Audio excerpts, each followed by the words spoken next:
Okay, let's find where I was. I pulled back behind the bag entirely, afraid she'd feel me out somehow. Then she closed the doors and the lights flickered out, and then there was the unmistakable click of a lock. She locked the doors. I was locked in. My heart pounded so loud, I worried the sound would draw her back. How would I get out of here?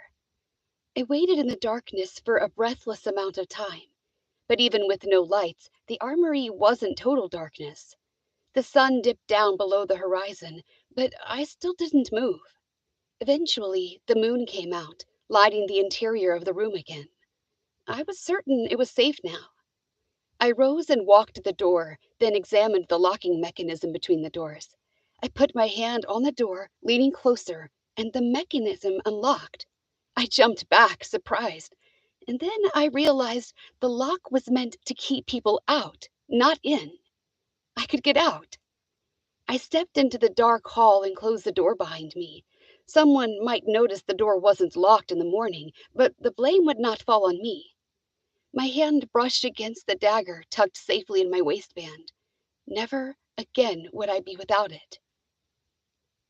Iblis looked up from her desk where she read from one of the many thick books from the academy the moment I entered the dorm room. "Where have you been?" she asked. "I looked for you at dinner. I even asked Carubio, and he didn't know where you were." "I was studying," I said, taking my cue from her open book. "At the library." "I messaged you." "Did you?" I pulled out my agenda, buried in my book bag. I opened it and touched the surface. The screen sprang to life, showing her message. "Where are you? Want to sit together at Shema?" Followed by another message from Carubio. "You promised to tell me when it's time." And yet a third message, and my heart did a funny tumble when I saw the image of Malik's face. "Could we talk sometime?" I ignored the last two. Carubio would see me soon enough, and no, I hadn't taken off yet. As for Malik, we would just argue, and I would not be able to hide what I had done from him. Okay, who's talking? Okay. "I can't go to Shema," I said to Iblis. "Thank you. I'm just narrating my YA audiobook." "Oh, because of the whole hell stuff, yeah. And why would Carubio know where I was?" I scowled, irritated that she thought we were connected somehow. "Well, it's obvious there's something between you." "There's not," I huffed. I took off my sweater and climbed into my bed, glad I didn't have to hide my wingless state from her anymore. But I still needed to hide the dagger. I faced the wall and pulled it from my waist, admiring it. It warmed in my hand, and a desire to protect and preserve surged through me. With this dagger, I could keep the darkness at bay. I could stop those who wished ill and harm on heavenly beings and defenseless mortals alike. But that wasn't what I would do with it. I slipped the dagger under my pillow and lay my head upon it. I wouldn't keep it on my body. It would be safe. It would be safe in my room. I hardly slept that night, certain an alarm would sound, ring out from among the No, rewind. I hardly slept that night, certain an alarm would sound, ring out among the archangels and masters, warn them a dagger had been taken. But morning came with no such alarm. Breakfast turned my stomach, a mixture of nerves and guilt preventing me from consuming anything imbued with light. I expected any moment. No, that's not what it says. Let's take two. I expected at any moment someone would come to summon me, or a message would appear on my screen requesting my presence in the Elder Master's office. None came. Was it possible the missing dagger had been overlooked? "You have all discovered a propensity for at least one manipulation," Barakiel said during our next Synergy class, walking among us where we stood on the field. "And I know you are eager to learn how to control that element. But today, I want you to start small. Sit on the grass. Feel the soft blades beneath your body. Use a small part of your energy to summon forth the tiniest particle of your element. Then play with it. Hold it in your hand. Keep it small, nothing bigger than a marble. You may begin." We glanced around at each other before settling into the grass. I wasn't sure of the size of a marble, so I watched those around me. No one had brought up my watering abilities since that day weeks earlier, but I wasn't about to call attention to myself again. So I focused on air. I held my hand out to it, pulling the energy from within my core and calling the wind forward. A tiny breeze blew across my palm. I stared at it, unable to hide my wonder. Though I couldn't see the air currents, I felt the sensation flickering over my skin. A shadow fell over me, and I looked up in time to see Barakiel. He crouched in front of me. "Why are you playing with air when you could play with water?" he asked softly. My face warmed. Apparently, I had the ability to play with multiple elements. "You have a unique ability, a power. You shouldn't hide from it." I glanced around at my classmates, absorbed in their own attempts to call forth the elements. I I can manipulate 3 elements. "Fire?" I nodded. Barakiel set back. Hold on. I nodded. Barakiel settled back on his heels, appraising me. "Then we are lucky to have you on our side."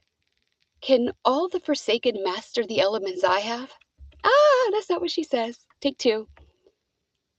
"Can all the Forsaken master the elements as I have?" Oh, I whispered. Okay, let's do it again.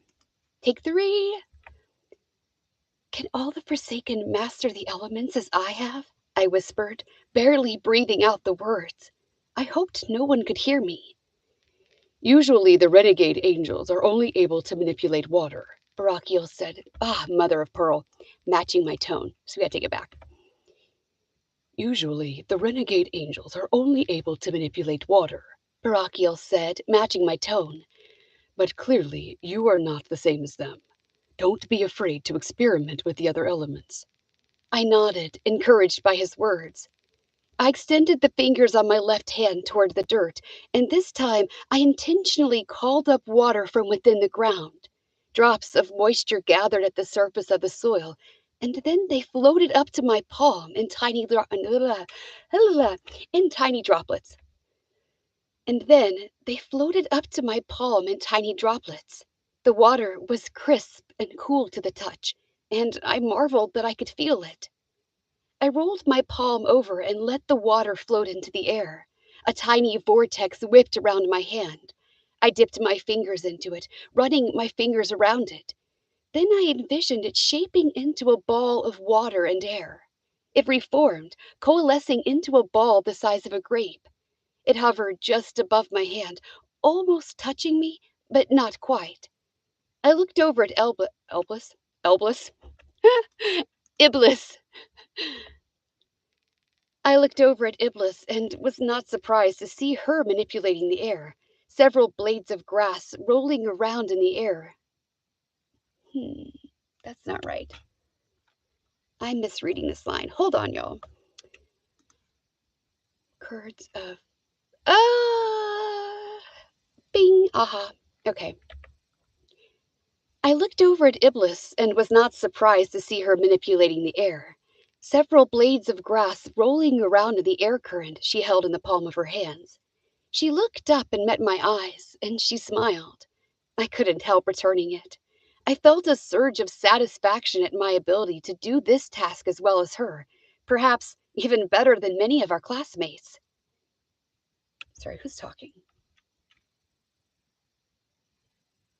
I have no idea who's talking. Good job out there. Okay, I think I know who it is. Sorry, there's no speaker tag, so I'm trying to infer from the text. Good job out there. I looked away from Iblis's eyes as Jeremiah walked over to her. Thanks, she said, her cheeks reddening. He smiled and gripped her shoulder, then raised his eyes to me. You too. Looks like you're doing great. He gave me a knowing smirk, and I scowled at him. To Iblis, he might have sounded friendly and sincere, but I knew he was reminding me of our encounter in the armory. He moved away from her, closer to me. "Stop watching me," I hissed. "You definitely intrigue me," he said. Iblis was looking at us. I kept my voice calm. I didn't know why he'd covered for me when I stole the dagger, but there had to be something in it for him. "What is your gift with the elements?" "Fire." Oh, who's talking? Iblis. "Sounds like you two would make a good match," Iblis said, her voice, slightly strained. I wonder if she likes him. "Sounds like you two would make a good match," Iblis said, her voice slightly strained. "Jess can do fire also." "You could do fire?" He swiveled toward me again. I didn't answer, just glared at him the best I could. He needed to go away before he let something slip. "Students, after you've done this exercise with your element, you're free to go," Barakiel said. "If anyone has any questions or needs further practice, don't hesitate to ask." Jeremiel turned back to Iblis. "Are you heading to lunch?" "In a moment." Iblis looked to me. Let's do that again. Rewind. Oh, and I need to change his voice too. "Are you headed to lunch?" "In a moment." Iblis looked at me. "There's something I want to check in the library first." I could tell I was expected to follow. I didn't want to go to the library. It reminded me of Malik and our last exchange of heated words. I hadn't responded to his message, but I couldn't help looking for him any time we were in the same room, which wasn't often. I'd been skipping meals and avoiding both him and Carubial. Jeremiel nodded. "I'll see you when you get to the cafeteria then." "Come on." Iblis led the way without asking me if I wanted to go, which meant I didn't have a chance to object. I just trailed along behind. The empty great room echoed as we walked in. My thick-soled shoes made hollow thumps as we walked across the floor. "What are you looking for in here?" I asked, disgruntled at having been virtually dragged here. "I just want to see if there's any precedent for an angel to do what you can do." "You mean manipulate water?" "I mean manipulate 3 of the elements." I tilted my head back and stared up at the bookshelves that stretched so high into the ceiling I couldn't see the tops. How can you even begin to find something in here? Iblis held up her agenda. "On our tablets, of course. They tell us where every book in this library is." "And what if it's way up there?" I said, nodding upward. "That's what the ladders are for." She stepped over to one of the shelves and rolled a ladder across the floor. I had not noticed it until now. I stepped forward and put my hands on the rungs, suddenly wanting a reason to climb to the very top, and then keep going. Wait, let me take that back. Rewind. I stepped forward and put my hands on the rungs, suddenly wanting a reason to climb to the very top, and then keep going, all the way into the atmosphere, and maybe I could disappear before I committed my act of treachery. "Here we go. Angels and their powers. There's like 100 books on the topic. They're in the west wing of the library. This could take a while to locate." Iblis started off in another direction. "I have a better idea," I said, not moving. "Oh?" She turned around, one eyebrow shooting up. "What's your idea?" I remembered Barakiel and the way he encouraged me in class. "I think I'll just go ask Barakiel." The angel had always been honest and forthright with me. I felt safe in assuming he would continue to do so. My Lanta. That's not what it says. I felt safe in assuming he would continue to be so. "Well, that takes all the fun out of it, doesn't it?" She placed her hands on her hips and pouted, then shrugged. "Just in case he doesn't know, I'm going to see what I can find out here." I added a word. I gotta rewind, guys. "Just in case he doesn't know, I'm going to see what I can find here. Let me know when you're done talking to him. If lunch isn't over, we can meet up and talk about what we found out." "Okay." I turned around and walked out of the library, eager to accomplish my task now that I had set my mind to it. Just as I was about to step inside the administration building, my agenda vibrated in my bag. I pulled it out, expecting a message from Iblis. Maybe she'd found something. Instead, Barakiel's face showed next to the scrolling letters. Please come to my office. That was all it said, but the ichor in my veins ran cold. Oh, hold on, let's take that back. That was all it said, but the ichor in my veins ran cold. I'd been discovered. They knew about the dagger. I turned around and estimated the distance from the what? M-A-B. I wonder if it's M-A-B where I should say it, or if I should say MAB. M-A-B. Wish my author were here. I don't know what she wants me to say. We're going to go with M-A-B. Okay. I turned around and estimated the distance from the MAB to my dorm, my heart pounding. How quickly could I retrieve the dagger? I could open a portal straight to Sheol and be gone before they noticed. But I didn't know how to open a portal, and they would find me. I clutched my bag to me and let out a slow exhale. I'd just have to lie. Unless he searched my room, they wouldn't find the dagger on me. Hold on, let's do that again. I'd just have to lie. Unless he searched my room, they wouldn't find the dagger on me. I stepped inside, trembling with each step. I didn't frequently see other angels coming through here, and the times I'd been in the building, there hadn't been a lot of foot traffic. My mind fleetingly went back to Malik, thinking of our trip to Barakiel's office together. I banished those thoughts from my mind. Barakiel's door was open, and I was about to step inside when I heard the hurried, rushed voice of someone speaking in anger. Ooh, who's talking? I have to know. Hold on. Sorry, I had to scroll down a lot forward because this is the next chapter. Goodness gracious. Okay. Found it.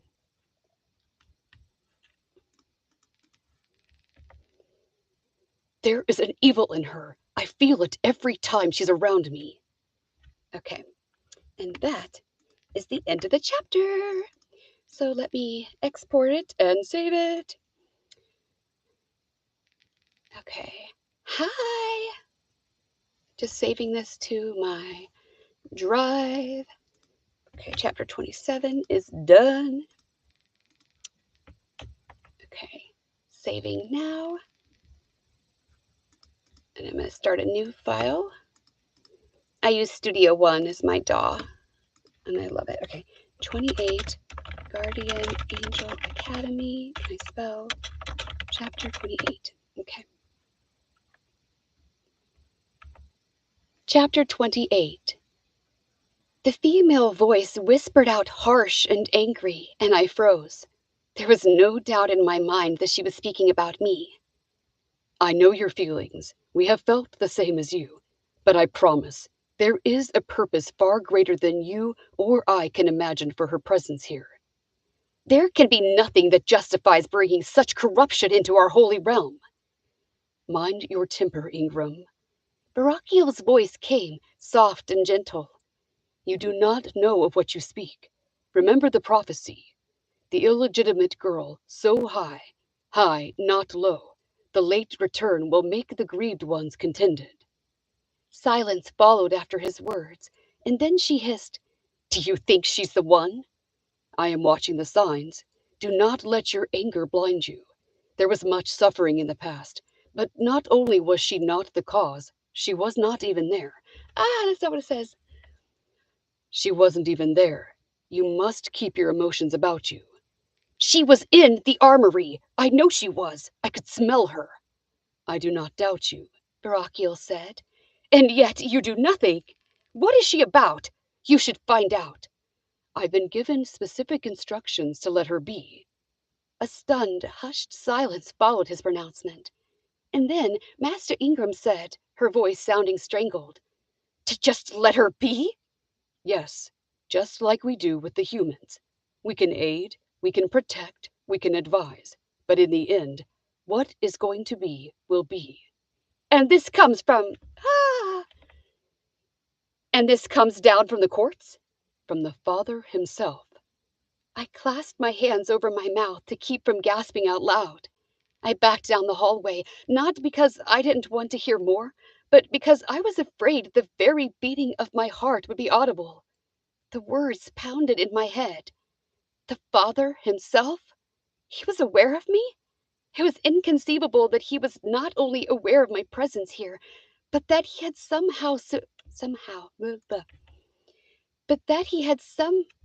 but that he had some. Okay, let's do that again, shall we?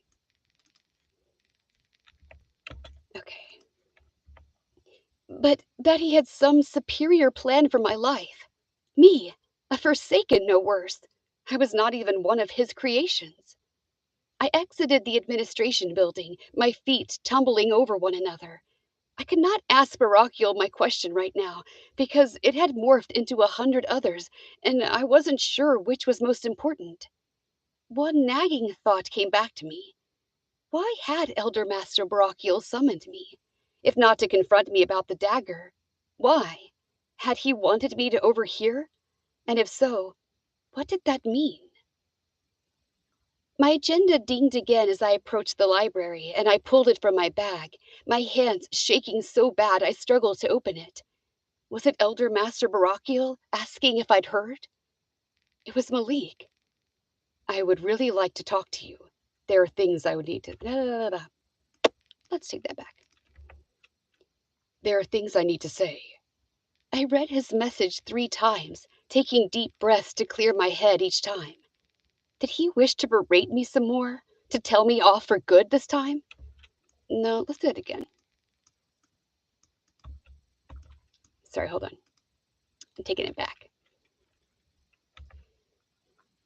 I read his message 3 times, taking deep breaths to clear my head each time. Did he wish to berate me some more? To tell me off for good this time? Whatever it was, the time had come to keep my distance from him. I put the agenda back in my bag and pushed open the library doors. Iblis, I called, seeking her out in the mass of books. Iblis! Okay, sorry, somebody's calling. Who is it? Oh, it's her. Okay. Jess? Her voice came as a small echo from somewhere deeper in the library. I moved that direction, seeking her out. I needed to tell someone what I'd heard, and quickly, before I forgot. I spotted her partially up a ladder. She climbed down, a bu- it's supposed to be a book clutched under her arm, and I said a butched. You know, making it two word. Okay, let's take it again.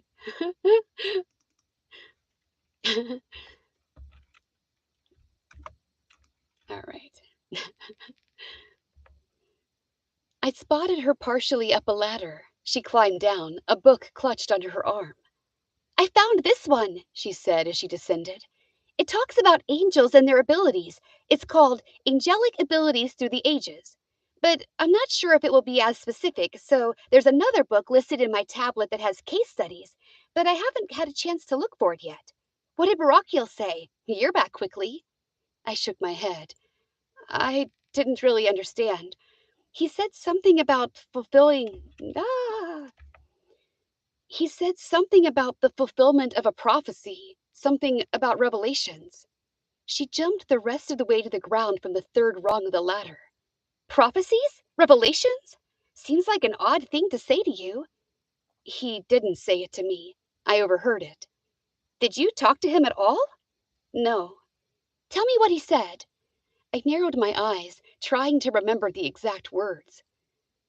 To leave me alone, because this is the way it has to be. I stuttered on the word, but managed to eke out, Father is aware of me, and he quoted a prophecy or something that made no sense to me whatsoever. Iblis's eyes went large. Yeah, that's kind of epic. Who was he talking to? Did you see? Master Ingram. And it sounds like she hates me. Of course she doesn't hate you. She's just a bit rigid. Why would you think that? For starters, she suspected me of having taken the dagger. But rewind. For starters, she suspected me of having taken the dagger. Oh my gosh, I cannot say. But Barakiel. Okay. For starters, she suspected me of having taken the dagger, but Barakiel refused to confront me over it. Of course, I couldn't tell that to Iblis, so I said, just her tone when they were speaking, "Do you remember any of the prophecy?" I shook my head.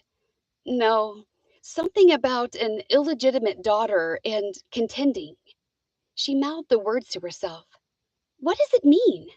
I was hoping you could tell me. "We'll figure it out." She looked down at the book in her arms and then hurried over to one of the tables. Her agenda lay there, and she opened it up, scanning the tablet within. "But we'll have to get to it later. Jeremiel is waiting. Said he wants to talk to me." I'd completely forgotten about him. "Go. I'll see what I can find." "Good luck." She tucked her books under her arm and quickly strode out of the library.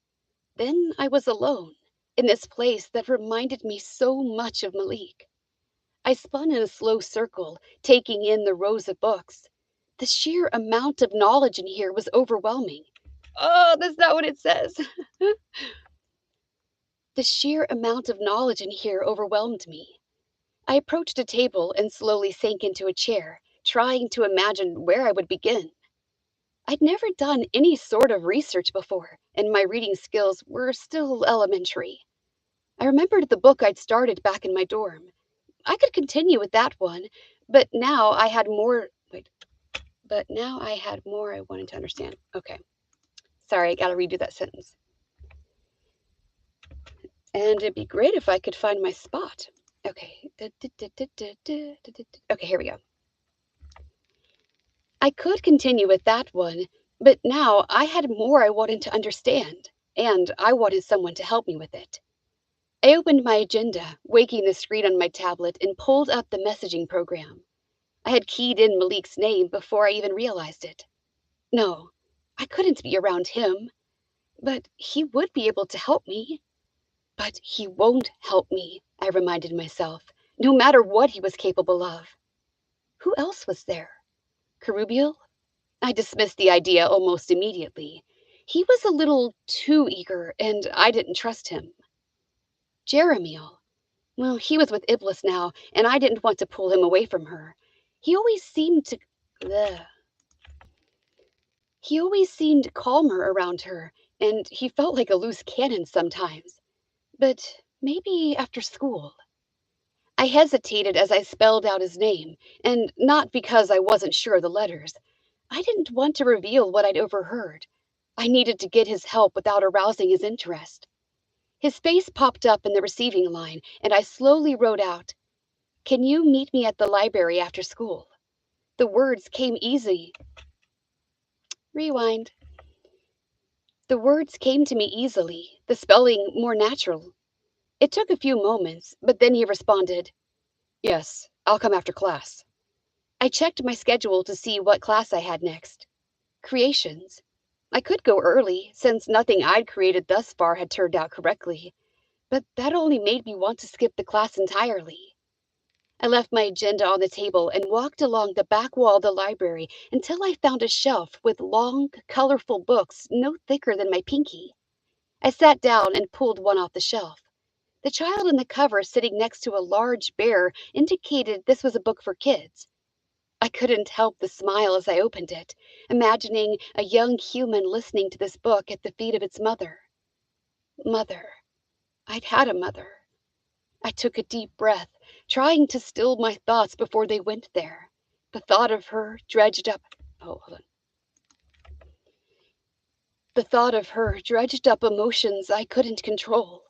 Fear mixed with. What had she made me feel? The Forsaken didn't love. We weren't capable of it. We had no conscience. Conscience. Nope, conscience. We had no conscience. That was one of the curses heaven left us with. But I was certain my mother had loved me. What did that mean? Was she not a Forsaken? I could almost feel it, almost remember it. That feeling of loving and being loved, that fiery emotion burning like liquid fire in my veins. I could not let myself remember it. It would distract me from my mission, and I was so very close to completing it. I focused my attention on the book, which was much easier to read than the one in my room. It told a story about a little boy who relied on his stuffed animal. Stuffed. Gotta rewind it. Otherwise, I'll have to do it as a pickup later, and I don't want to do it as a pickup later. It told a story about a little boy who relied on his stuffed animal to help him deal with his feelings because he thought the animal was alive. Eventually, he figured out it wasn't, and he was able to talk to who? To talk to what? Eventually, he figured out it wasn't, and he was able to talk to people around him about what he felt instead of an inanimate object. I sat there with the book open across my lap, trying to make sense of it. Was there a deeper meaning? Why was such a book created for children? I picked up another and read through it, then another. Small pictures and understandings of mortality falling into place. The books were easy to read, and each one made me feel a little more human. Jez? I looked up at Jeremiel as he stood over me, his hands in his pockets of his pants, wings tucked and folded behind his shoulders. His light curly hair fell across his face. Thanks for coming. I dropped the book onto the ground beside me and jumped to my feet. Yeah. Jeremiel's eyes checked my movements, and he tilted his head, reading the titles of the picture books beside me. Then he looked back at me with a curious expression on his face. A bit of nostalgic reading? Nostalgic? Why? He shrugged. I thought maybe the books meant something to you. Maybe from your childhood. Of course. Why else would I be reading children's books? No, children's book. Wait. This is a typo, I think. Why else would I be reading? It either needs to say a children's book or reading children's books. So there's an apostrophe, so I think it's supposed to be a children's book. So we're going to change that typo. Why else would I be reading a children's book? I didn't answer the question and looked back at him instead.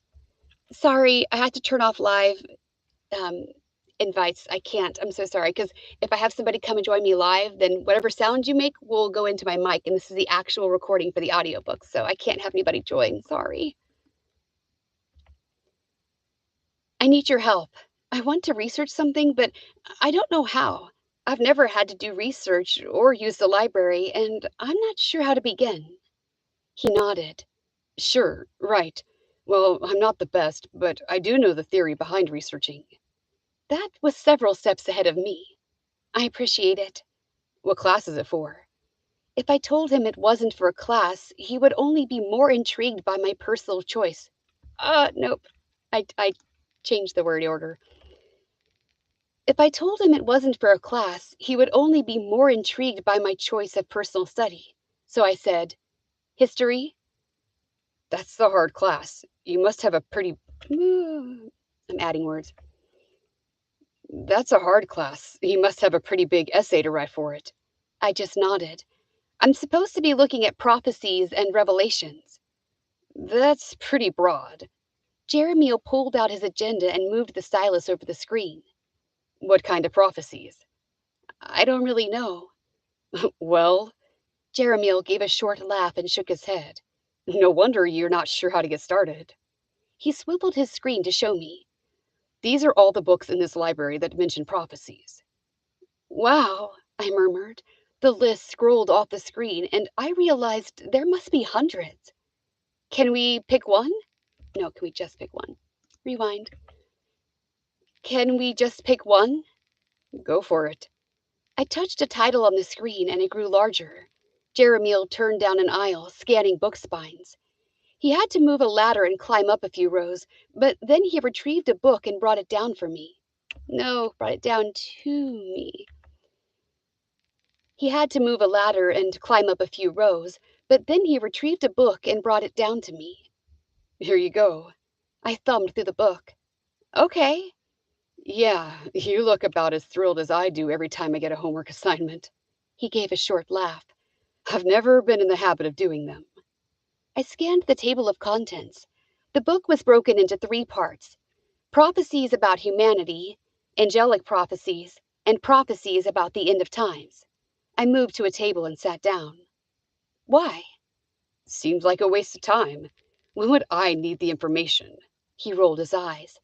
Now I have to take Earth biology because I'm not ready for the heavenly version. I was itching to peruse this book, but his words also made me curious. I'll probably have to take that too. Why was learning a waste of time? Okay, hold on a second. Gotta readjust here. Oh, sorry. A little backstretch.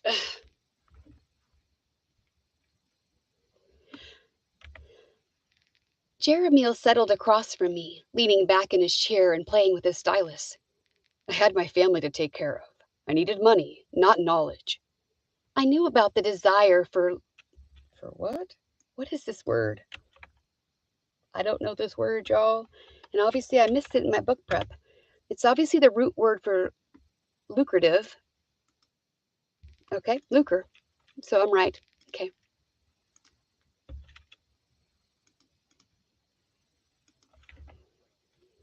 I knew about the desire for lucre and money, but only from a theoretical point of view. Money isn't real. Not here, it isn't. But on Earth, it meant maybe I could keep my brother and sister alive. A muscle twitched at his cheek, since my mom was set on getting us killed. A few silent words slipped out in a sentence, in his sentence. A few silent words slipped out in his sentence, and I knew he'd uttered some colorful expletives. Colorful expletives. A few silent words slipped out in his sentence, and I knew he'd uttered some colorful expletives. I put my book down, far more interested in his story now. Your mother wanted you killed? Not so much, but she didn't do anything to keep us alive either. It was up to me, and a lot of good I did. I'm dead now. I flashed back to what he'd said in TLG. You were shot in a house. Yeah. His nostrils flared.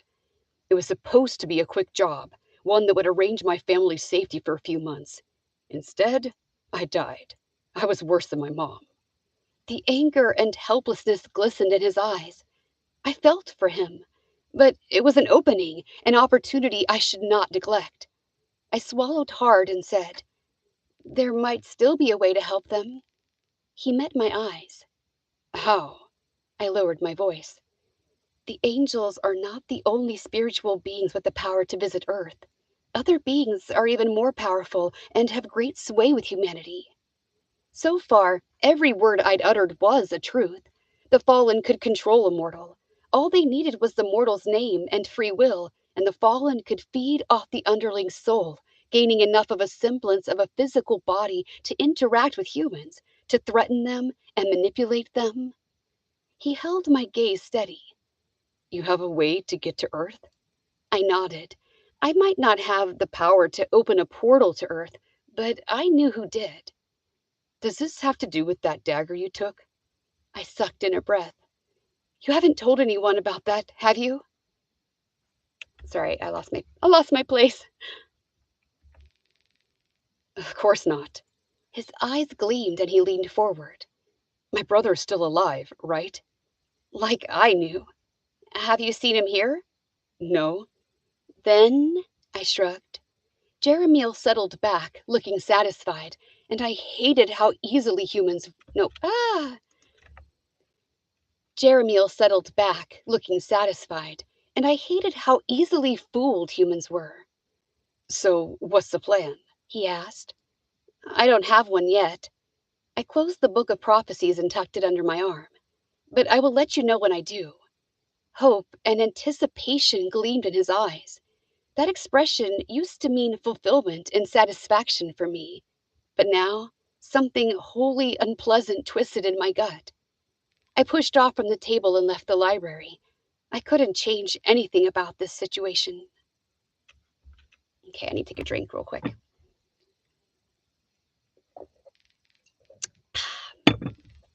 Ooh. Okay. How's everybody's Valentine's Day? Is it nice? It's really gloomy weather here, but that's okay. I'm still going to have a nice Valentine's Day. I just want to record for a little bit. I became more and more frustrated as I perused the book I'd taken from the library. I knew it was a truthful book. I had to shield my eyes from the light, and my chains grew hot and warning. If I didn't find the answer quickly, I would have to give up. The book listed prophecy after prophecy, but in such language that it made no sense to me, with talk of beasts with 7 eyes and 7 horns and crowns on each horn. Certainly none of the prophecies seemed like something that might involve me. There were prophecies about kings and landslides and birds eating the flesh of the kings and falling stars and so many other things. My shirt began to smoke, the discomfort finally becoming more than I could bear. I closed the book and shoved it aside. There had been so many others. Maybe another book would yield something relevant.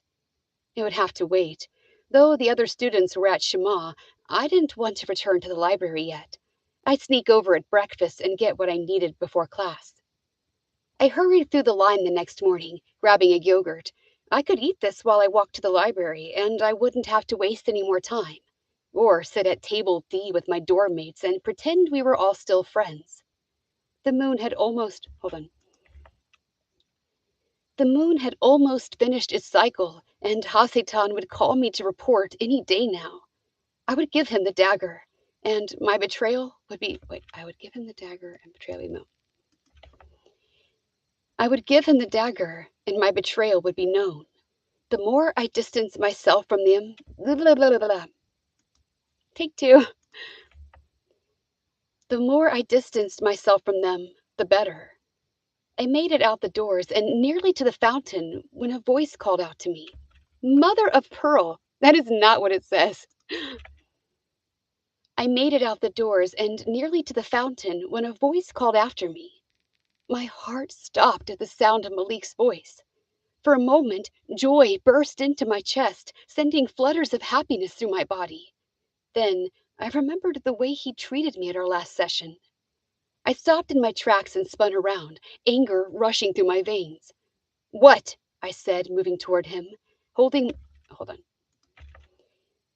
What? I said, moving toward him, holding on to my anger and letting it fire through me. Come to berate me for something else? For some reason, he smiled, which only angered me more. I knew you'd react this way. Sorry, I gotta find my. Oh, that's the end of the chapter. That's why it ended right there. Gosh, I love her chapters. They're so short. I mean, they're not short, but they're short, and that makes it really good to narrate. They're about 10 pages long, which equates to 15 to 20 minutes of audio, and that's really sustainable. When you have really, really long chapters, it's just really hard to get through because you don't want to stop a chapter in the middle because you have to vocal match, and these give me a nice chance to have a good break. Okay, so that was the end of chapter 28. This is 29. 29, Guardian Angel Academy, if I could spell, chapter 29. Okay.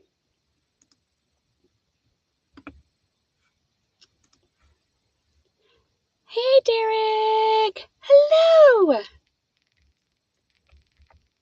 Chapter 29. What does that mean? I demanded. You figured my limited emotional maturity would compel me to react this way? That I wouldn't be able to control myself? No, I knew you would be angry with me. And I have every right to be. What, we're talking now? Because you decided it's okay. You're right. You have every right to be angry with me.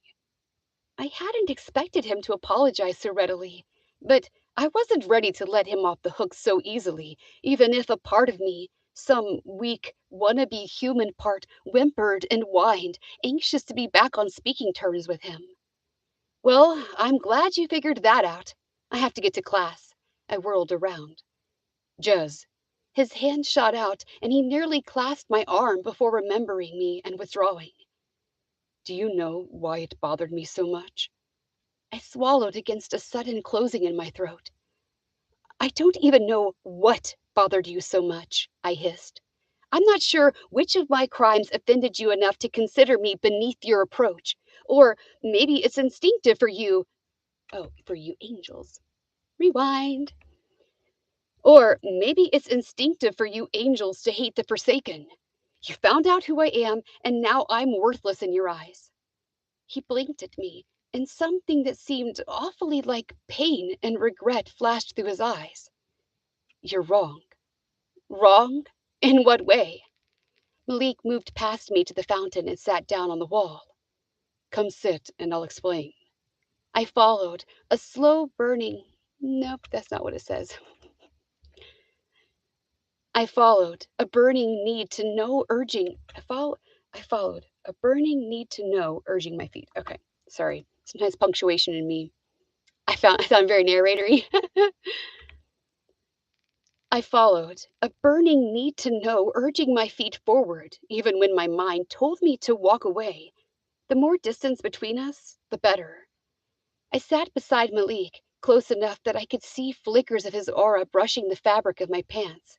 I inhaled, imagining that we were touching. It almost seemed we were. Malik hadn't spoken, and I lifted my gaze to find his golden eyes studying my face. Well, I demanded, unable to take my eyes from his. What did I do that made you so angry with me? I was jealous. One eyebrow shot up in surprise. Jealousy? One of the most petty human emotions and the cause of so many crimes of sins. Crimes and sins. Crimes and sins. Crimes and sins. Hey! Ready? Let's go. If I could find my place. Maybe. Where is it? Here we go. One of the most petty human emotions and the cause of so many crimes and sins of passion. You can feel jealousy? Why would you be jealous of me? I should not feel jealousy. I'm almost in my 6th year at the academy, and I should have mastered this feeling. I thought I had. I haven't conquered anger yet, but the jealousy caught me by surprise. But why would you be jealous of me? Because of my ability with the elements? I wasn't jealous of you, Jez. I was jealous of Carubial. Carubial? I spoke his name too loudly and glanced around quickly to make sure I hadn't summoned him to us. Then I focused on Malik. What could Carubial have that could possibly make you jealous? You. Malik stated it simply and without apology, no aggression or anger in his tone. I did not understand his meaning. Carubial doesn't have me. A ghost of a smile flashed across Malik's face. I think part of the problem is that something about you has drawn me to you since we met. But I fought it.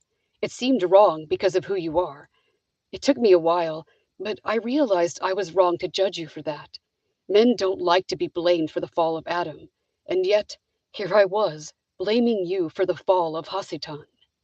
His words rang true, striking a chord in me, and I trembled as I tried to discern the different layers of interpretation. And I was frustrated. That's not really something I can explain, except when I saw Carubial kiss you, I was furious. I wondered why that was possible for him and not me. The only thing I could think of was because he's a shadow shade, and you, and then I was just angry, and I made a fool of myself coming between you. Then you sent me away, and I thought I'd misinterpreted every interaction between us, and the jealousy took over.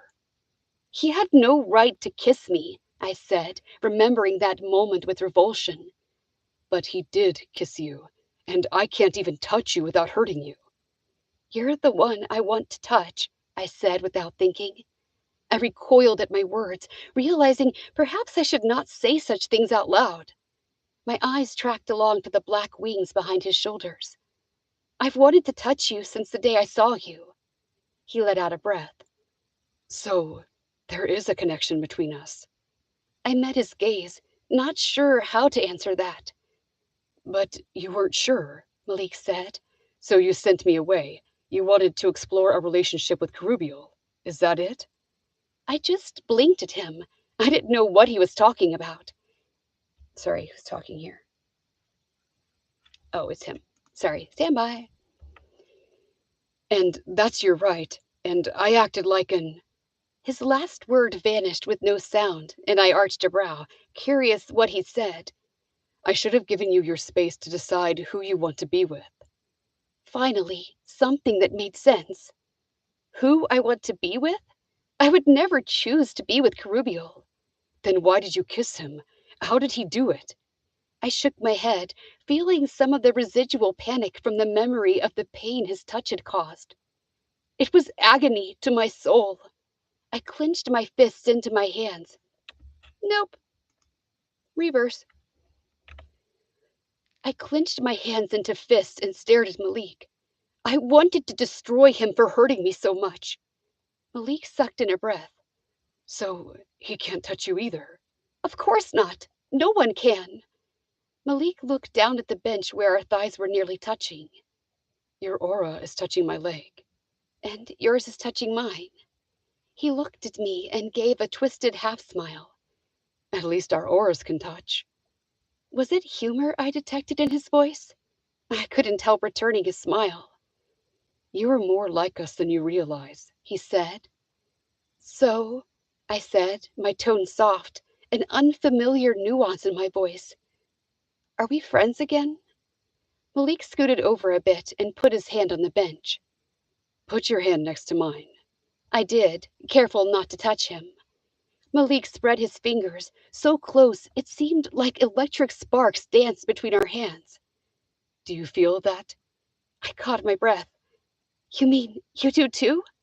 That's our auras touching. He looked at me. I believe in you. I see goodness in you. You have to believe it too. I could not tear my gaze from his, and a whirlwind of conflicting emotions fluttered in my heart. There is no goodness in me, I whispered. My soul is black and dark. I turned my head, pulling my hand from his. Instantly, I felt the loss of his aura, so close to mine that I felt his soul. I will never be what you are. I stood up, cradling my bag to my chest, and hurried toward the what? The what? The what? The Dema building. Sorry. Rewind. I stood up, cradling my bag to my chest, and hurried toward the Dema building, feeling a deeper pain than I'd felt when Malik wasn't speaking to me. For a moment, I had indulged in a weak yet delicious fantasy that I was not a Forsaken, that I had followed the favored one and could be on the same level as Malik. But I hadn't, and I couldn't, and realizing what I couldn't have only made it worse. And realizing what I couldn't have, I was like, that doesn't make sense. Hold on, rewind. And realizing, hold on, I couldn't. And realizing what I couldn't have only made it worse. I hardened my heart. All of this would be over soon. Okay. Next, scene break. New character. Gotta see how you sound. Okay. Who is speaking? Remiel. Okay. Let's hear what you sound like. Oh, that's right. I remember you. My old codger. The first war in heaven, Master Remiel said, writing the words on the white screen. Carubiel sat beside me, and I felt his gaze slide over me, but I didn't turn. I despised that he was the one I would have to work with here. He was the one who I was, what? He was the one who I was allied with. I wanted to be allied with Malik, but it would be a different kind of alliance, one of goodness and faith and protection. Two beings wanting to right the injustices and hurts of the world. A poignant longing filled my chest. Malik thought I was capable of being that person. He would soon know how wrong he was. Master Remiel turned to face us. What were the sides? If you read the assignment, you'll know the answer. I knew the answer without doing the reading. The Forsaken and the Favored. But I waited to see what someone else would say. Okay. New character. Let's find your voice. Okay, Zophiel. There you are. Sorry, I have like a lot of characters. Oh, okay, I remember her. Okay. Zophiel raised her hand. There were many parties that broke away, but two main ones were the Light Led and the Renegades. Even their term for the Forsaken was degrading. I was starting to think it was correct. That's right. Wait, hold on. Sorry, I think that was correct. I was starting to think it was correct. That's right, Remiel nodded. Several smaller dissidents agreed with neither the Light Led nor the Renegades, but when it came to choosing sides, they paired with the Light Led. For that, they were also rewarded. Sent to Earth and given bodies, I said, hoping the sadness I felt didn't reflect in my voice. Who? Sorry, there's like a new character that I really don't remember. Let me look at my sheet here, see if I got you down. Characters. Okay. He's from a Met. Okay. I don't think we've had you yet. Let's find out. Nope. This is your first time. Okay.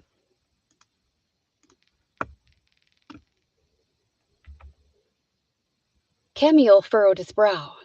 Why would the renegades fight against coming to Earth? Wasn't that what they wanted also? Yes, Remiel. Wait. Yes. Remiel sat down on the edges of his desk. Mother of pearl. Remiel sat down on the edge of his desk. But they wanted to do it their way, and when Hassetan realized his plan hadn't been chosen, he and the renegades decided to make it happen by force. When they attacked the heavenly hosts, it was with the full intent to usurp the Father and bring Hassetan's plan to fruition. He promised his angels that not only would they get to Earth and receive bodies, but they would also inherit the same heavenly glory the Father had promised the Light Led. This wasn't the same story I'd been told. I cleared my voice, disliking my uncertainty. That's not how I've heard it. Remiel looked at me, and I hated the kindness in his eyes, the pity. Would you like to discuss the differences? We can meet after class if you prefer. I shook my head. I was no longer sure that my version of the events was the truth. Nope, that's not it. I added a word. I shook my head. I was no longer sure that my version of events was the truth. I thought Hassetan was promised bodies for his angels if they would remove themselves from heaven. The Father created a new realm just for him. But Hassetan didn't trust it. He wanted a guarantee that he and his angels would be treated fairly. When he demanded to be sent first to Earth, nope. Rewind.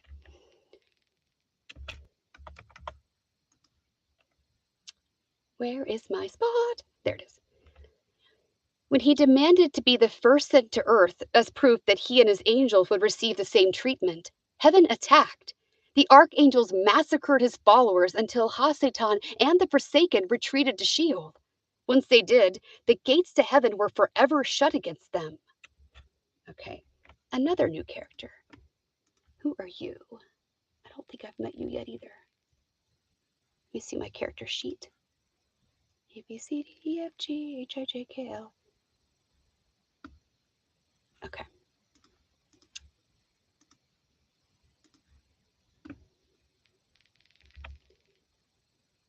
Where did you read that? Layla said. Wait, Layla. Layla said, flipping through a book on her desk. That's not in here. You can find other books containing similar stories in the library, Remiel said. But let's discuss what Jez put forward here. He returned to the board and wrote, Hassetan was promised bodies for his followers if they would leave heaven. He turned and faced us again. What do you think about this statement? Silence reigned for a moment. Then Daniel raised his hand. Well, I don't think the renegades would have followed Hassetan unless they thought they would also get bodies. Good point. All of the souls in heaven wanted a body. We all wanted to experience the height of emotions and experiences that came with a physical body. So, why would they follow Hassetan? Sorry, I gotta see who's speaking here. Give me a moment.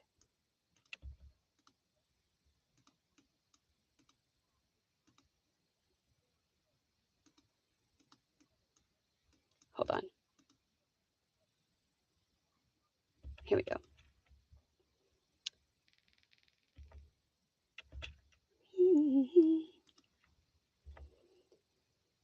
Because he offered them a guarantee back to heaven, Layla said. Being a light lead didn't guarantee that. When the renegades followed Hasatan, they didn't know they were losing. When the renegades followed Hasatan, they didn't know they were losing the opportunity to go to Earth. That's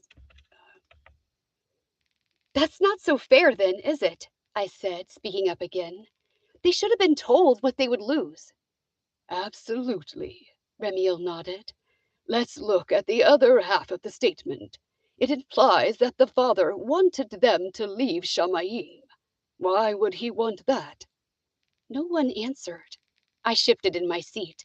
I wanted to say it was out of anger or spite, but I'd learned too much in the past few months. I didn't believe that was true. Okay, hold on.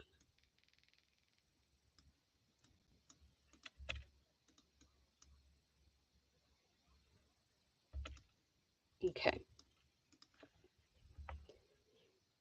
He wouldn't want them to go, Camille said. These were also his children, but he respected their desires. If they wanted to leave, he would let them. Exactly. Remiel returned to the board. He drew a line through my statement and wrote, Hasatan wanted to remove himself and the renegades from heaven, and the father told them they could go. He warned them they would lose the opportunity to go to rewind. He warned them they would lose the opportunity to go to Earth and receive a body. He looked at us again. Now, the thing is, the father told them they would not get bodies. But Hasatan told them he had a backup plan. He assured them he could get them bodies. The renegades believed him. Hasatan lied to them. He lied so they would follow him. The thought hit me like a punch to the gut. He did have a way for his angels to get bodies, but the way was vile and disgusting. He didn't reveal how it could be done. The fact that it could be done allowed him to create a deception that would sound sincere. My heart rate quickened, pounding out in the base of my neck. He lied to me. This is the truth, Remiel went on. But even truth can be twisted based on what we think and feel. So don't take my word for it. Study this out. When your memories return, you can evaluate your understanding of events with what you learned. Now, back to Jez's thoughts. His eyes crinkled as he met mine. He swiveled and wrote on the board. The father created a new realm just for Hasatan and the renegades. Let's discuss, he said. What happened? Well, we know hell exists, Carubiel said. Why did God make it? It wouldn't have been, wait.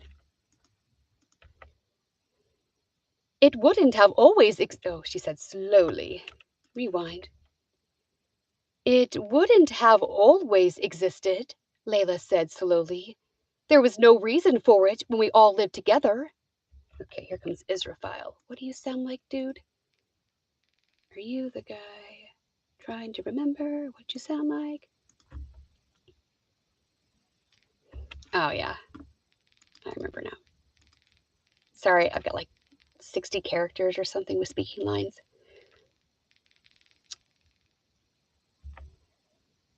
It must have been a punishment for disagreeing, Israfile said.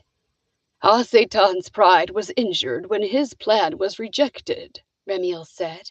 And not just his. Several of the angels wanted to leave heaven and create their own communities. The Father allowed them to.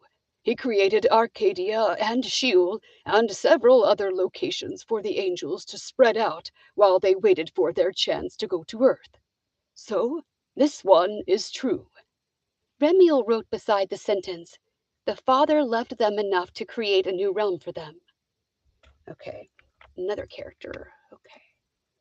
What do you sound like again? Oh, you're my whisperer. Yeah, okay. So, hell wasn't a place of eternal punishment, Zophiel said slowly. Sheol was a beautiful location, Remiel said, much like Arcadia, a land of mountains and rivers and forests and abundance. But it is not that way anymore. Let's examine Jez's next allegation. He wrote across the board. Hasatan didn't trust the father and demanded proof they would receive bodies by sending him to Earth.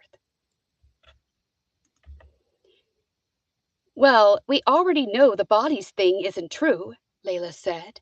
Hasatan created that lie to fool his followers. They weren't getting bodies.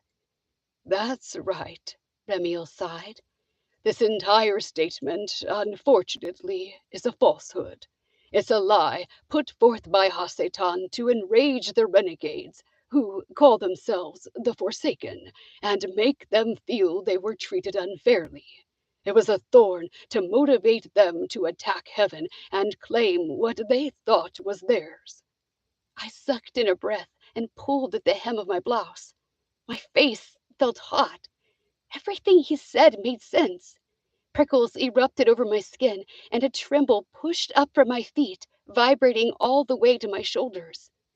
Remiel crossed out the sentence and wrote, Hasatan told his followers they had been misled and mistreated. Now, for Jez's next allegation. He wrote the damning words across the white screen. Heaven attacked. He didn't have to say anything. I knew that wasn't what happened. It was so clear to me now. Layla cleared her throat, and my anger flashed at her ability to spout history as if it meant nothing, as if her world wasn't dissolving. Oh, my Lanta. As if her world weren't dissolving. Hasatan was the only one. I'm sorry, I just added the word only. Hasatan was the one. Oh, no, that's not what it says either. Take 3. Hasatan was the one who armed his soldiers with weapons forged in Sheol and attacked heaven. But it was a rather futile measure, Remiel said, his eyes sympathetic as they glanced my direction. While painful, his weapons could not destroy an angel. Instead, they forced the heavenly host to retaliate. Hasatan's followers became demons and snuck through the heavenly concourses, using their angelic powers for evil. They wounded the souls and hearts of many who had previously been their brothers. They even captured a number of angels and dragged them to Sheol, where they were imprisoned.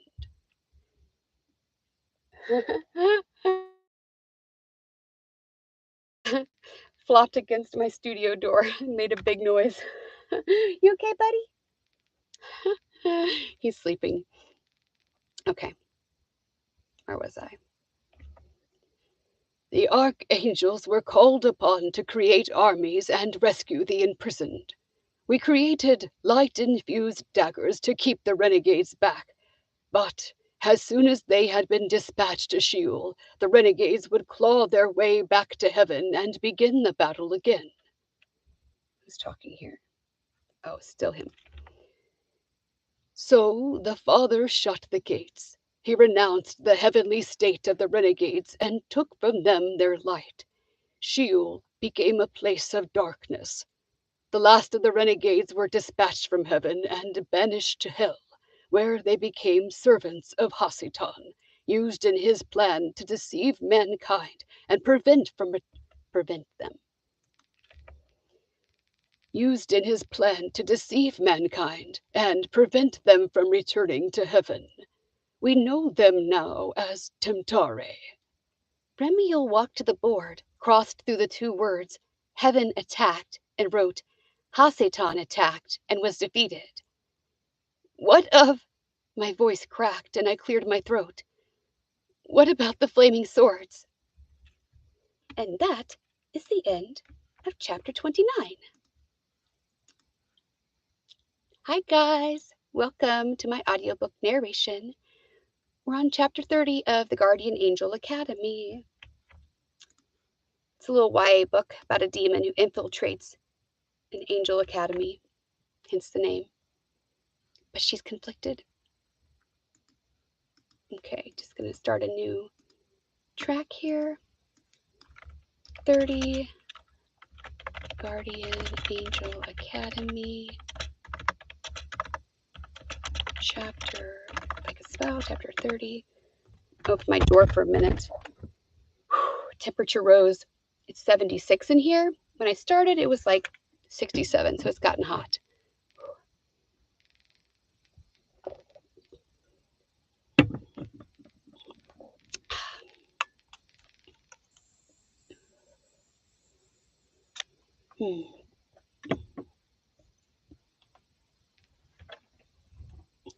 Okay, here we go.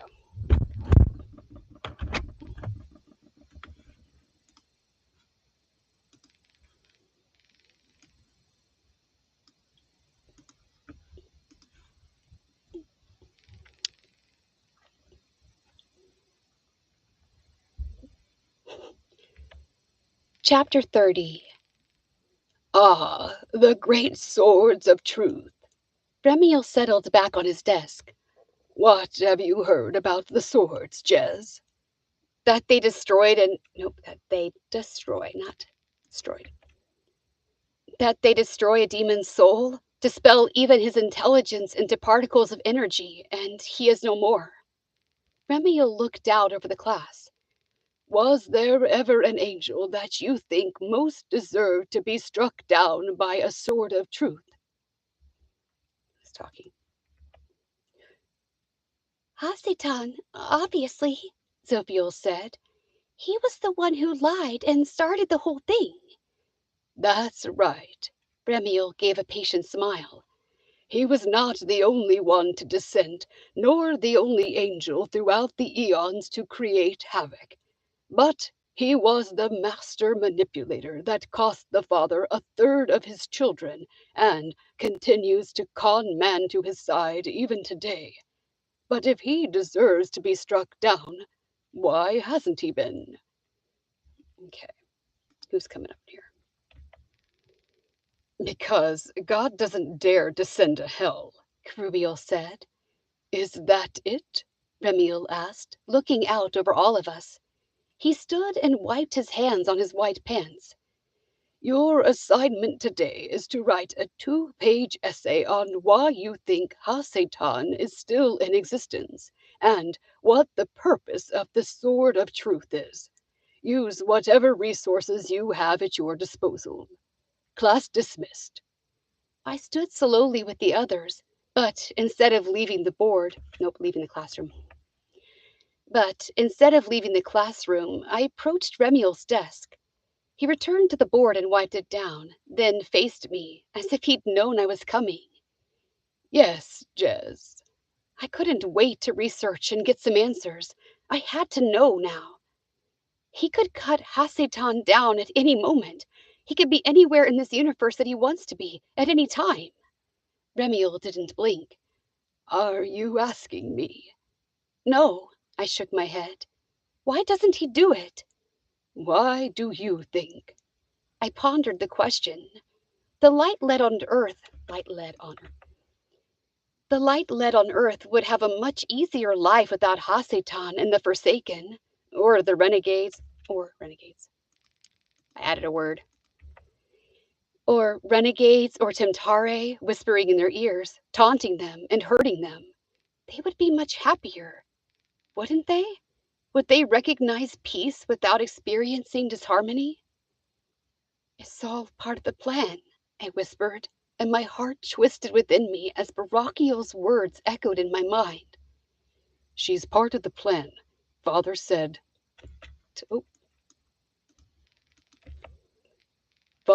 to let her be.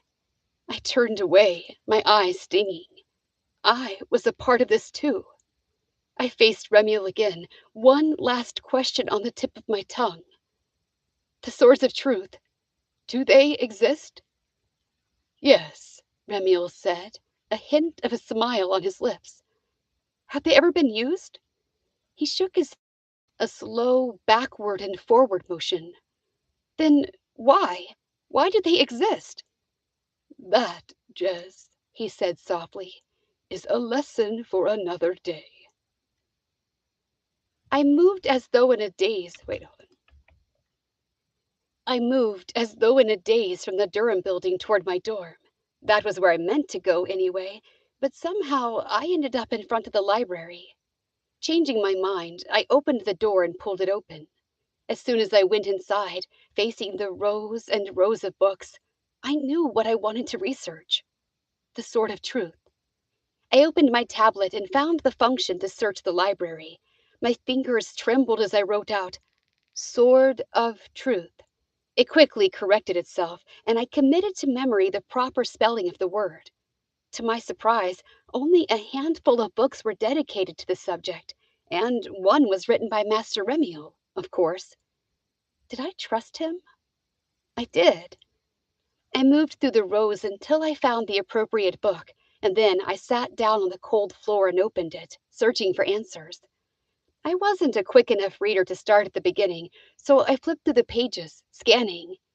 Near the end, a title caught my eye: Justice Vanquishes Mercy. I stopped flipping and read the first paragraph. For the entirety of creation's history, we have witnessed the great forgiveness and mercy the Father has exhibited.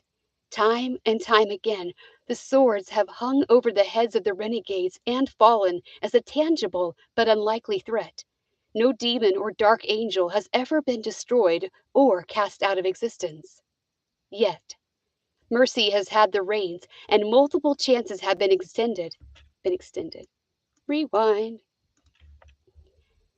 Mercy has had the reins, and multiple chances have been extended to Hasitan and his followers, giving them every opportunity to turn from evil before it is too late. Because in the Great War, it will be too late. The Great War? Was this their term for the new rule Hasitan planned to initiate? Was the Great War a result of Hasitan's planned takeover? Planned. Planned takeover. Hold on, rewind. Was the Great War a result of Hasitan's planned takeover? But then a cold shiver ran down my spine. The new rule was supposed to be of the utmost secrecy. This book had to be thousands of years old. I continued reading because I couldn't stop, because my thoughts were harrowed up now. Harrowed up now. Harrowed up. Oh, rewind. Because my thoughts were harrowed up now in the inevitability of my fate. During the Great War, after the voice of reason is struck down and lies dead in the street for days, when the renegades and the fallen reign freely on the earth, the archangels will descend in their glory and greatness, wielding flaming swords of truth in their hands, and will destroy the minions of darkness and their master for a millennia of time. I put the book, still open, down on the floor beside me. A deep ache filled my chest, and hot tears slid down my cheeks. I would be destroyed in this great war, because I was a minion of darkness. I served one master. Footsteps sounded on the tile floor, echoing up through my palms. I wiped my hands across my cheeks, trying to eliminate any evidence of crying. I lifted my head as Malik came around the corner. I wasn't surprised to see him, just as I knew he wasn't surprised to see me. He crouched in front of me, his golden eyes studying me. Who's talking? Is it him? I was watching for you in the cafeteria when you didn't show. Rewind. When you didn't show, I thought you might be here. His finger came out, and I flinched when it neared my face. But he came away with a tear on his thumb, and I had felt nothing except for a slight tingle when he neared me. We both stared at his finger. That came from you, and I can touch it. His expression sobered, and he looked back at me. What's wrong? I can feel your distress as if it's my own. How did you find me here? It was a guess. But this row? Right here? He shrugged. I don't know. I guess I just kind of followed the feelings. I wanted to clasp his hands in my own. I wanted to feel his fingers beneath my own. I sat on my hands. Wait, rewind. I sat on my hands to stifle the urge. I was reading. Malik's eyes landed on the book beside me, and he picked it up. It was still open to the chapter I'd been reading, and his eyes trailed over it wordlessly. Then he put the book down and looked at me.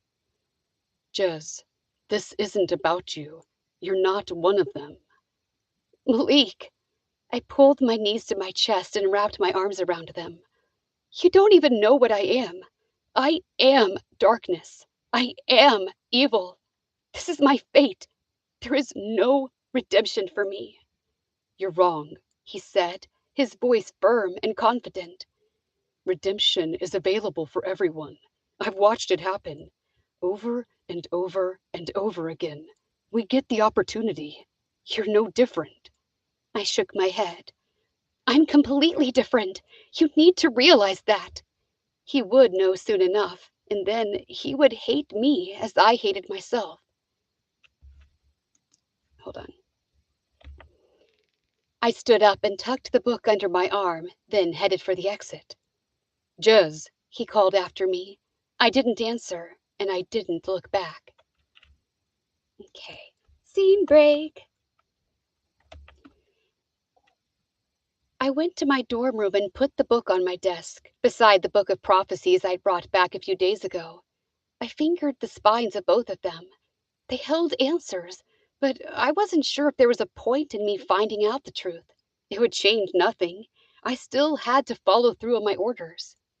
Something whispered along the edges of my thoughts, and I sensed the dagger nearby, under my pillow.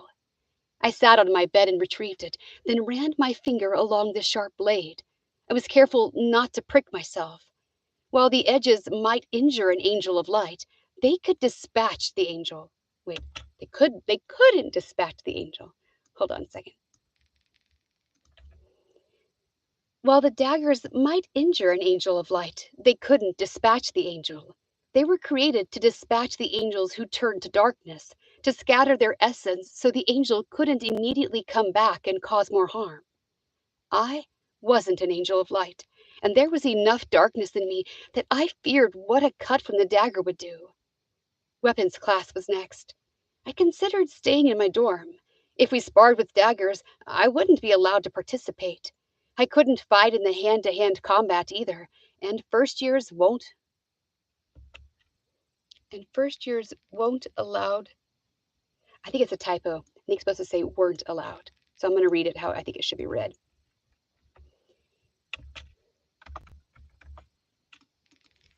Okay. Now I just gotta find my place. Okay, here we go. I couldn't fight in the hand-to-hand combat either, and first years weren't allowed to use the sabers. Only if we used the bow staffs would I be included in the lesson. Only if we used the bow staffs would I be included in the lesson. Then there was the master. Nope. Then there was the issue of Master Ingram. She clearly suspected me. She hated me. Could I look her in the eye and feign ignorance? Nope, not ignorance, innocence. Could I look her in the eye and feign innocence? My days here were numbered. I need to glean all I could from my classes. I slipped the dagger back under my pillow and headed to class. I was the last to arrive. Master Ingram had brought in a class of second and third years, the brilliant white wings of the third years indicating they had already received an assignment and were official GITs. I noticed Malik right away, and he held my gaze as if he'd been watching for me. My stomach churned. Why did he have to be here, reminding me of my guilt and evil behavior? Master Ingram's eyes landed on me as I closed the door behind me, and her lips puckered in distaste. You can stay at the back of the room. Somewhere by the window and out of the way is fine. My ire rose at her obvious dislike for me, but I didn't react. It wouldn't make a difference anyway. Is that what it says? Yeah, that's what it says. Okay. Sorry, it just sounded like weird when I was trying to read that aloud. I don't know why.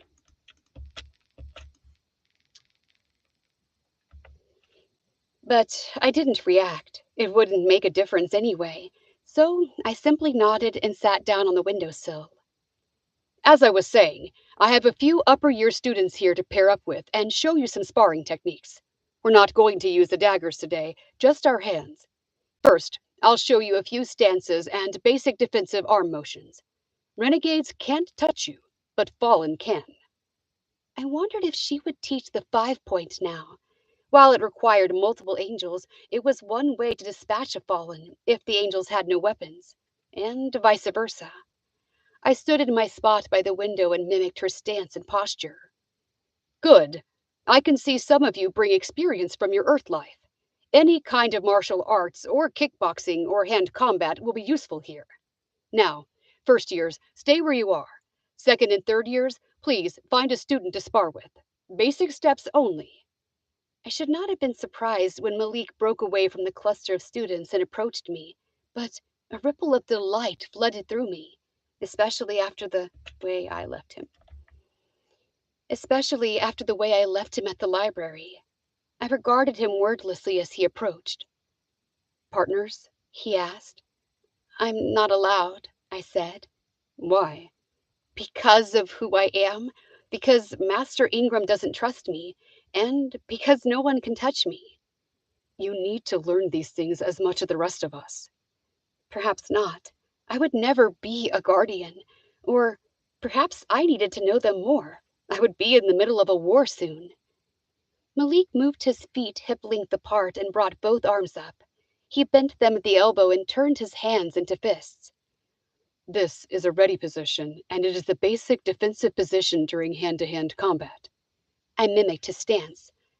When is hand-to-hand combat necessary? Sometimes guardians have to physically defend their assignment. The Fallen have bodies, like ours, and the Timtare. He glanced at me and didn't finish his sentence, so I did it for him. The Forsaken, or Timtare as you call them, can take possession of human bodies. My guilt burned me and I swallowed. But only if they are invited, I added.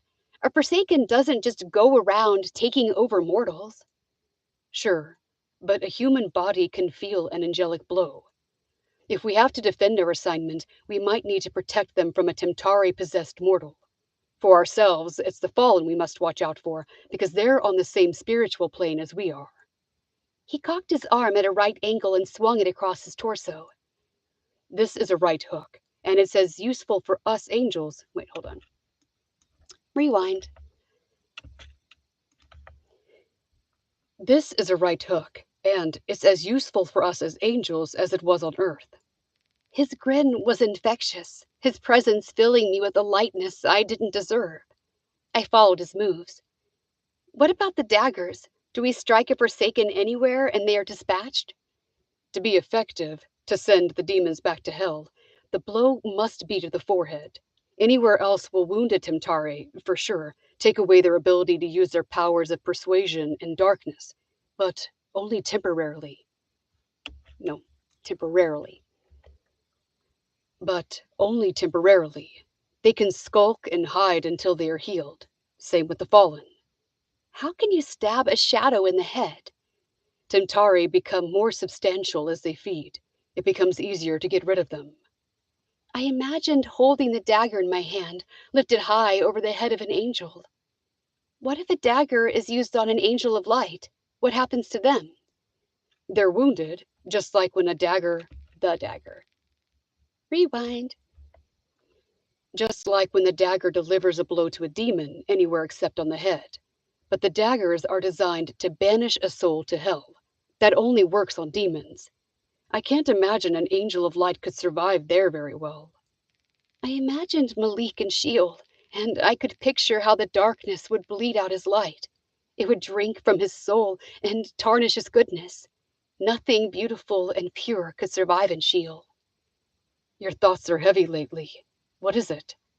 I lifted my eyes and met his gaze, met those brown eyes that seemed to radiate light itself within their golden depths. I'm not good, Malik. There's evil in me that you can't understand. There's evil around me. Everything I touch becomes tainted. You must stay away. He didn't tear his gaze from my face. Instead, he took a step closer, tilting his head to look down at my face. I hear your words, but I don't believe them, and I'm determined to show you otherwise." A strangled cry rang out in the room, and we both whipped our heads toward the clustered group of students just as Master Ingram spread her wings and took off into the air. In another moment, she'd flown over the heads of the class and dropped down beside us. Whoa. "Malik, step away from her." Ingram threw her arm out, physically shoving him behind her. Her eyes glittered and her chest heaved as she faced me. "What have you done?" she said. I shook my head, not even sure to what she referred. "I know what you are." Her eyes narrowed. "You've brought your sickness and your tentacles here to Arcadia, and if you think you can drag him down to hell with you, you are sorely mistaken." My face went cold and then hot. "Master Ingram," Malik said, attempting to come out from behind her, but she only shoved him back harder. "I have done nothing," I breathed, trying to control the rising fury in my gut. "I have no ill intentions towards Malik." "You are a Temtare," she hissed. "A demon. He was standing close enough to mingle his breath with yours, and you're poisoning his mind with your darkness. You might have fooled him, but I know what you are, and I will not have you in this classroom." Malik tried to speak again, but my temper was getting the best of me, and I raised my voice right over him. "You mean you will not have me in this classroom?" "Interpret it as you will, but when the gates of Arcadia close against the spawn of Hasitan, you will be locked out, and you will be unable. You will be locked out, and you will be unable to infiltrate the ranks of light again."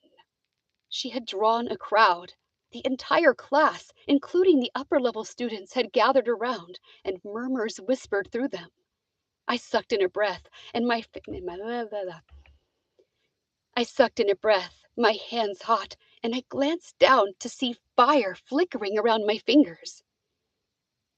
Who's talking? "You don't know what you're talking about," I breathed. "I know one thing for sure," she said, her eyes darting to the flames at my fingers. "When Hasatan calls you forward, you will answer him, because you are his slave and you do his bidding. There's no hiding the blackness of your soul, Jesbathasat." Malik shouted something, but I didn't hear it. The power of my full name rushed over me, and I closed my eyes as heat enveloped me, saturating my soul with pain and fire. The fiery lakes of Sheol ambled up my feet and wound around my soul, climbing upward and consuming my hair. I opened my eyes and realized the fire was real. I was drenched in it. In front of me, all around me, students cried out. "She is a demon from hell!" A third-year student yanked his dagger from his belt, his white wings whipping about anxiously. "Send her back from where she came." As quickly as it appeared, the fire vanished, but it took a long... No, As quickly as it appeared, the fire vanished, but it took with it my protection, my jacket, my blouse, leaving nothing behind but the black halter and ragged skirt I'd brought with me from Sheol. The chains on my arms glowed red hot, my lack of wings apparent to all. The students... Hold on. The students rushed at me, daggers raised, and I cried out, dropping to my knees and shielding my head. And that is the end of chapter 30. All right, guys, I'm going to go take a break because it's 6 o'clock and I'm hungry. So thank you so much for joining me. Hope you have a really great day and happy Valentine's Day.